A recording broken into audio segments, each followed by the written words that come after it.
कभी पहाड़ों में छुपने वाला तालिबान कैसे आज ईरान और पाकिस्तान से भी ज्यादा ताकतवर बनता जा रहा है।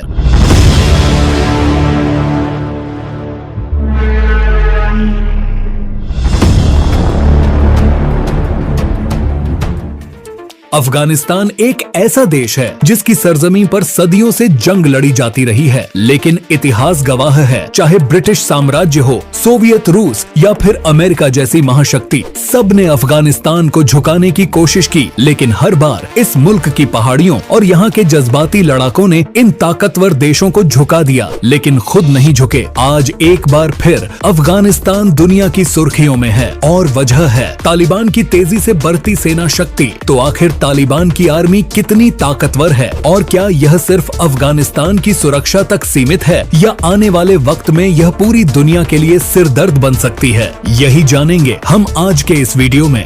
लेकिन वीडियो शुरू करने से पहले आपसे एक छोटी सी गुजारिश है कि हमारे वीडियो को लाइक और चैनल को अभी सब्सक्राइब कर लें।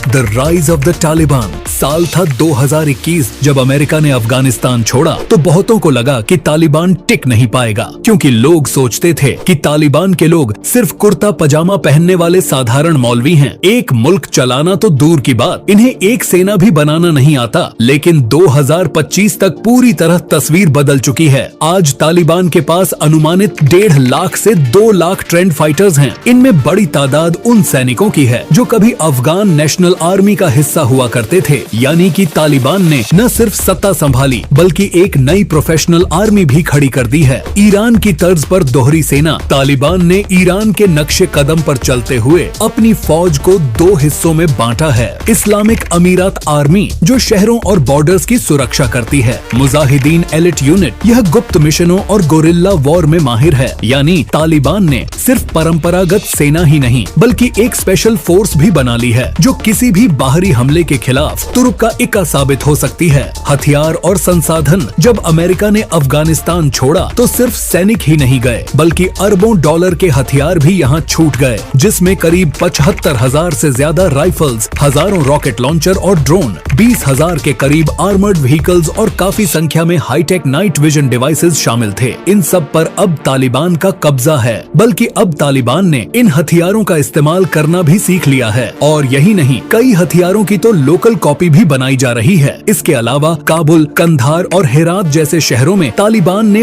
बड़े पैमाने पर ट्रेनिंग कैंप शुरू कर दिए हैं, जहां युवा लगातार सेना में भर्ती हो रहे हैं। अफगान तालिबान एयरफोर्स की असली तस्वीर। किसी भी देश की असली ताकत उसकी एयरफोर्स से मापी जाती है। तो सवाल ये उठता है, क्या तालिबान के पास एयरफोर्स है? और इसका जवाब है हाँ, लेकिन सीमित। तालिबान के पास आज करीब 40 एयरक्राफ्ट और हेलीकॉप्टर्स मौजूद हैं। इसमें अमेरिकी ब्लैक हॉक हेलीकॉप्टर, रूस के MI-17 और कुछ अमेरिकी फाइटर जेट्स भी शामिल हैं, जिन्हें तालिबान के इंजीनियरों और पुराने अफगान पायलट्स ने दोबारा उड़ने लायक बना लिया है। इसके अलावा तालिबान लगातार चीन से रिश्ते मजबूत कर रहा है और माना जा रहा है कि आने वाले समय में उसे चीन से नए फाइटर जेट्स भी मिल सकते हैं। अगर ऐसा होता है तो अफगानिस्तान की एयर पावर कई गुना बढ़ जाएगी। इंटेलिजेंस एजेंसी और टेक्नोलॉजी। सिर्फ सेना ही नहीं, तालिबान ने अब अपनी खुद की intelligence agency GDI, general directorate of intelligence भी बना ली है। बताया जाता है कि इसमें पाकिस्तान की ISI और चीन दोनों मदद कर रहे हैं। यानी तालिबान अब सिर्फ अफगानिस्तान तक सीमित नहीं रहा बल्कि अब नई टेक्नोलॉजी और जासूसी नेटवर्क पर भी फोकस कर रहा है। तालिबान के पड़ोसी देशों से रिश्ते। तालिबान समझ चुका है कि अकेले चलना मुश्किल है, इसीलिए वह लगातार अपने पड़ोसियों से रिश्ते सुधार रहा है, जिसमें से पाकिस्तान खुलकर उसका सपोर्ट करता है। भले ही कभी कभी बॉर्डर पे झड़पें हो जाती हैं, लेकिन पर्दे के पीछे उनके रिश्ते काफी अच्छे माने जाते हैं। इसके अलावा चीन अफगानिस्तान में लगातार निवेश कर रहा है। वही ईरान के साथ भी तालिबान का कोई सीधा टकराव नहीं है। और इन सब के अलावा हमारा देश भारत आधिकारिक तौर पर तालिबान को मान्यता नहीं देता, लेकिन बैक चैनल बातचीत जारी रहती है और अफगानिस्तान के लोगों के साथ भारत के काफी काफी अच्छे रिश्ते माने जाते हैं। तो दोस्तों, कुल मिलाकर कहें तो 2021 के बाद से तालिबान ने सिर्फ 4 सालों में अफगानिस्तान को न सिर्फ स्थिर किया है, बल्कि एक मजबूत सेना और खुफिया ढांचा भी खड़ा करके दिखाया है। रक्षा विशेषज्ञों का मानना है कि अगर तालिबान अपनी एयरफोर्स को और मजबूत करने में कामयाब हो गया तो आने वाले समय में यह ईरान से भी बड़ा खतरा इजराइल और पश्चिमी देशों के लिए बन सकता है। अब सवाल आपसे, क्या तालिबान भविष्य में इजराइल जैसे मुल्क को भी चुनौती दे सकता है? अपनी राय नीचे कमेंट में जरूर बताइए